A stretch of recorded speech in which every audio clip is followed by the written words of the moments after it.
Hebrews chapter 11. Faith and assurance. Now faith is the assurance of what we hope for, and the certainty of what we do not see. This is why the ancients were commended. By faith we understand that the universe was formed at God's command, so that what is seen was not made out of what was visible. The faith of Abel, Enoch, Noah.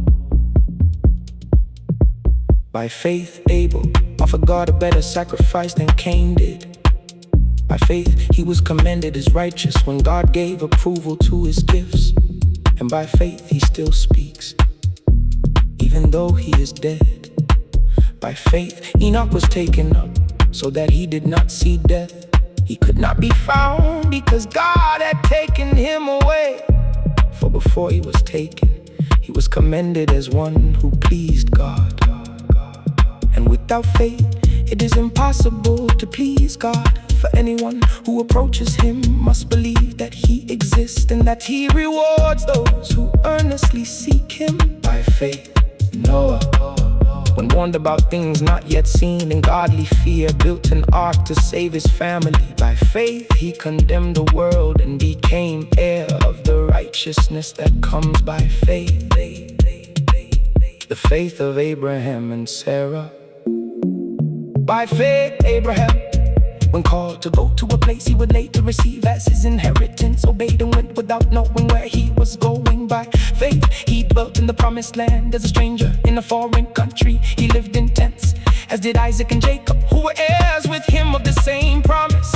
For he was looking forward to the city with foundations, whose architect and builder is God. By faith Sarah, even though she was barren and beyond the proper age, wasn't able to conceive a child, because she considered him faithful who had promised. And so from one man, and he as good as dead, came descendants as numerous as the stars in the sky, and as countless as the sand on the seashore.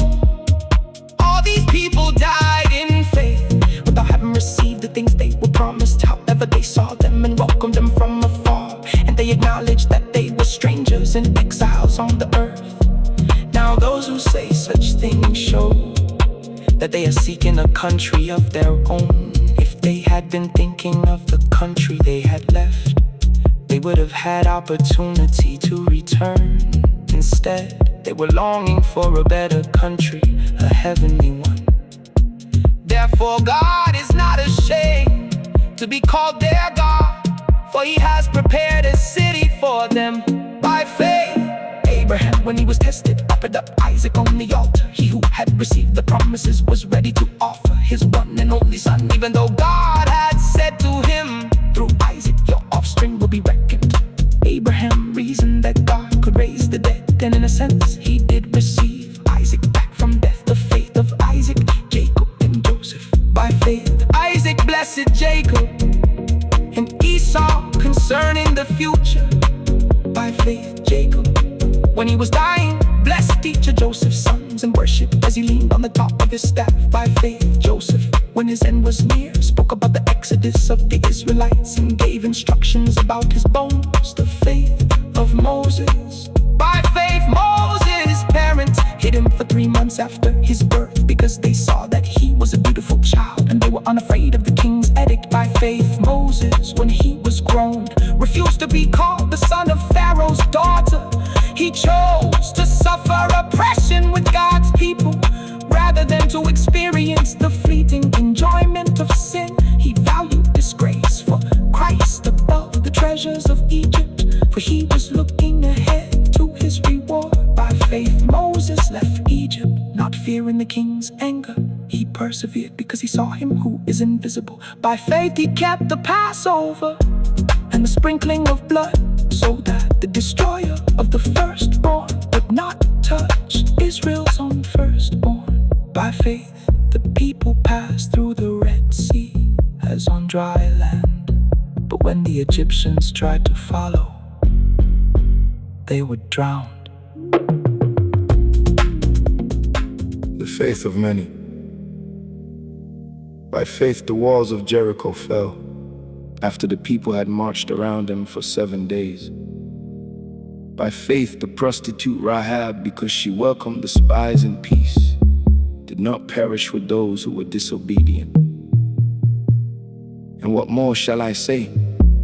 Time will not allow me to tell of Gideon, Barak, Samson, Jephthah, David, Samuel, and the prophets who through faith conquered kingdoms, administered justice, and gained what was promised, who shut the mouths of lions, quenched the raging fire, and escaped the edge of the sword, who gained strength from weakness, became mighty in battle, and put foreign armies to flight.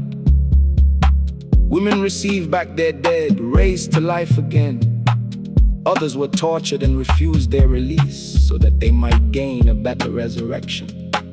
Still others endured mocking and flogging and even chains and imprisonment.